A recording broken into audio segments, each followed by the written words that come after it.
Shown in the next slide is another example: might, may, and would. I try never to use these words in my writing. The only exception would be when I talk about something that is hypothetical in the literature.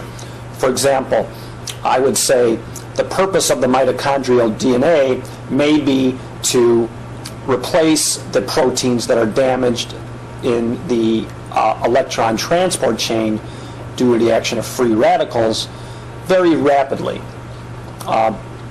Something to that effect. The reason I could get away with saying may there is that the function of the mitochondrial DNA, the reason it has been conserved through time, is unknown.